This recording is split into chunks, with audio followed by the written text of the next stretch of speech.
ሰላም ጤና ይስጥልኝ ውድ ተመልካቾቼ እንደምን ቆይታችኋል? እንግዲህ በዛሬው ቪዲዮ ክፍል ላይ እስከ ዛሬ ኤሌክትሪክ ሲቲን አስመልክቶ በሰራሁት ቪዲዮ ላይ አንዳንድ ጥያቄዎችን ተመልክቻለሁ ማለት ነው። እናም እነዚህን ጥያቄዎች አስመልክቶ ዛሬ ተጨማሪ ማብራሪያ እሰጣለሁ ማለት ነው። እንግዲህ ኤሌክትሪክ ሲቲ ሲባል አሁንም ቢሆን ግልጽ ሊሆንላችሁ የሚገባው በባለፈው ቶፒክ ላይም ገልጬዋለሁ። ኤሌክትሪክ ሲቲ ፕሮፐርቲ ኦፍ ማቴሪያል ነው ማለት ነው። የቁስ አካሎች ባህሪ ነው። እንዴት ነው የቁስ አካሎች ባህሪ የሚሆነው ካልን ሁላችንም የተሰራ ነው ከአተም ነው። አተም ላይ ደግሞ ስንሄድ ፕሮቶንና ኤሌክትሮን የሚባሉ ቻርጅድ ፓርቲክሎችን እናገኛለን። እነዚህ ፕሮቶንና ኤሌክትሮን የሚባሉት ቻርጅድ ፓርቲክሎች በሚያደርጉት ኢንተራክሽን የተነሳ ኤሌክትሪክሲቲ አለ ማለት ነው። ያ ማለት ለምሳሌ ይህንን በቀላል ምሳሌ ማስረዳት እችላለሁ። ጃኬታችንን ስናወልቅ ወይ ስንለብስ ስፓርክ የሚያደርገው ከየትም መጥቶ አይደለም፣ ፕሮፐርቲ ኦፍ ማቴሪያል ነው ስንል ጃኬታችን ስፓርክ ሲያደርግ በምሽት ልንመለከተው እንችላለን።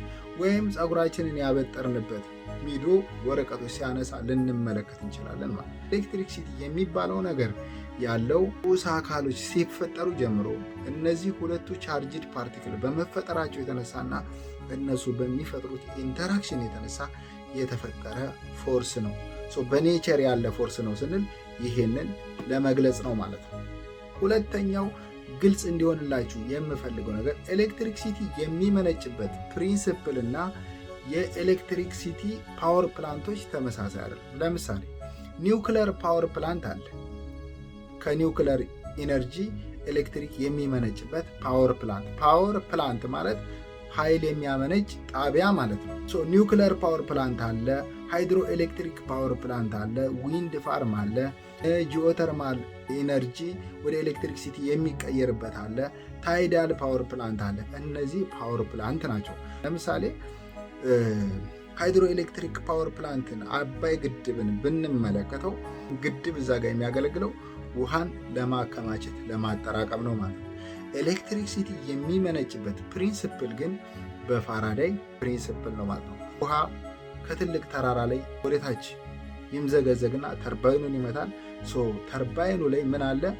ማግኔት እና ኮይል ኦፍ ዋየር አለ። ምን ይሆናል ማለት ነው? ሪላቲቭ ሞሽን ዋን ዊዝ አናዘር ይፈጠርና ኤሌክትሪክ ሲቲ ይመነጫል። ዊንድ ፋርም ላይ ብንመጣ ምንድን ነው? ይህ ትልልቅ ክንፍ ያለው ሶስቱ ዘንግ የነፋስን ኃይል ተጠቅሞ እንዲሽከረከር ብቻ ነው የሚያደርገው። ኤሌክትሪክ ሲቲ የሚመነጭበት ቦታ ላይ አናቱ ላይ ማግኔትና ኮይል ኦፍ ዋየር አለ ማለት ነው። አሁንም ቢሆን በፋራዳይ ህግ ያመነጫል። ሌላኛውን እንጥቀስ። አሁንም ኒውክሊየር ፓወር ፕላንት ዩራኒየም 235 ወይ 237 ከሁለት አንዱ አይሶቶፕ ማለት ነው ዲሴንቲግሬት ሲያደርግ ኤግዞተርሚክ ሪያክሽን ነው። በጣም ሂውጅ አማውንት ኦፍ ሙቀት ይለቃል ማለት ነው። ሂት ይለቃል። ያንን ሂት ተጠቅመን ምን እናደርጋለን? ውሃን እናተናለን።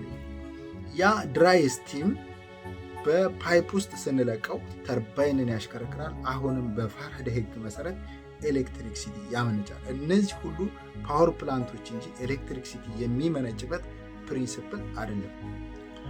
ማግኔት ወይም ሎድስቶን በተጠቀለለ ሽቦ ውስጥ አስገብተን ሪላቲቭ ሞሽን ስንፈጥር ኤሌክትሪክ ሲቲ ይመነጫል ማለት ነው። ከዚህ ውስጥ በተለየ መንገድ ኤሌክትሪክ ሲቲ የሚመነጭበት ሁለተኛው ፕሪንሲፕል የአልበርት አንስታይን ዘ ፎቶ ኤሌክትሪክ ኢፌክት የሚለው ፕሪንሲፕል ነው ማለት ነው። ላይት ሜታል ሰርፈስ ላይ ሲያርፍ ኤሌክትሮን ኢጀክት ትሆናለች። ላይት ፓርቲክል ኔቸር ስላለው ሞመንተም ስላለው ኤሌክትሮንን ኢጀክት ያደርጋትና ኤሌክትሮን ተንቀሳቅሳ ከረንት ተፈጥሮ ኤሌክትሪክ ሲቲ አሁንም በሁለተኛው ፕሪንሲፕል አንስታይን ህግ መሰረት ይመነጫል ማለት ነው። እኔ ኮመንት ላይ የተመለከትኩትን አስገራሚ ነገር እዚህ ጋር ላንሳ፣ መማሪያ ስለሚሆን ማለት ነው። ምንድን ነው የተመለከትኩት? የፈረንጅ ስራ የነጮችን ስራ የሚል ኮመንት ተመልክቻለሁ። ምን ማለት ነው? ለምሳሌ ቻይናውያኖችን ተመልከቷቸው እስቲ። አንድ የሳይንስ ስተዲ ላይ የቻይና ስም ካለ ላኩልኝ። የሆነ ቦታ ላይ ቁጥሮችን ምናምን እንደፈጠሩ የሚያሳይ ነገር አለ። ቻይናውያን በጥንታዊ ስልጣኔ የሆነ ቅርጻቅርጽ ፊደላትን ምናምን ሲፈጥሩ ነበር። አንድ የሳይንስ ፕሪንሲፕል አገኘ የተባለ የቻይናውያን ስም አምጡልኝ። በተለይ ሚድል ኤጅ ላይ ማለት ነው 17ኛው 18ኛው ክፍለ ዘመን ላይ ሄዳችሁ እስቲ አምጡ። የለም። ግን ቻይናውያኖች አውሮፓ ስላጠኑ አንፈልግም ብለዋል አላሉም። አሁን ላይ ተመልከቷቸው። ቻይናውያኖች ልክ ምዕራባውያን ወይንም ደግሞ ኢሮፕ የሚጠቀሙበትን የተፈጥሮ ህግ በመጠቀም ናው ዘይ አር ቢካም ኤ ዲቨሎፕድ ኔሽን ያደጉ ሀገራት ተርታ ደርሰዋል ማለት ነው። ምን ማለት ነው? የተፈጥሮ ህግ ቻይናውያን ስለፈለሰፈው አንበዲ ሚስተር ኤክስ የተባለ ፋራዳይ ስለፈለሰፈው አይደለም። እኔ የፋራዳይን ህግ ይዤ መጥቼ ለእናንተ ማውራችሁ ማለት ነው። ኤሌክትሪክ ሲቲን ስታጠና ፋራዳይ የሚባል ስምን ታገኛለህ። የስ ዜር ኢዝ ኖ አቶ ከሌ የሚባል አበሻ የለም እዛ ውስጥ ማለት ከየት ታመጣዋለህ? ግልጽ ነው። እንደዛ ስለሆነ ነው።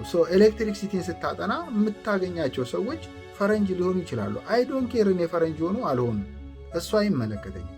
ኤሌክትሪክ ሲቲ ግን በተፈጥሮ ፈጣሪ ሲፈጥረው ያለ ፎርስ ነው። እሱን ነው እያወራ ያለሁት። ግን በዛ መካከል ያ ሳይንቲስት እንዴት አድርጎ ዲስከቨር እንዳደረገው ሳታቅ እንዴት ነው የሚገባ? ወደድክም ጠላህም የዛን ሰውዬ ስም ትሰማዋለህ ማለት ግልጽ ነው አይደል? እየመጣችሁ ላይክ ፈረንጅ ምናምን የምትሉ አሁንም ቢሆን ልጆቻችሁ ሳይንስን እንዲያውቁ እያደረጋችሁ እንደሆነ እንድትመለከቱት እፈልጋለሁ።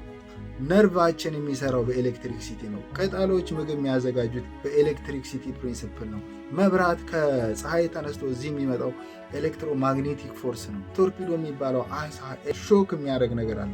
በርህን ስትዘጋ ሾክ ሊያደርግህ ይችላል። ጃኬትን ስለብስ ስፓርክ ሲያደርግ ልትመለከት ትችላለህ ማለት። ማታ ሳር ውስጥ ትል ስታበራ ልትመለከት ትችላለህ። ይህ ሁሉ ኤሌክትሪክ ሲቲ ተፈጥሮ የምትሰራበት መርህ በመሆኑ የተነሳ ነው እንጂ ሳምበዲ ስለሰጠን አይደለም ማለት። የሳይንስ መርህን ያልጠበቀ ቴክኖሎጂ የትም ነው የማይደርሰው ማለት።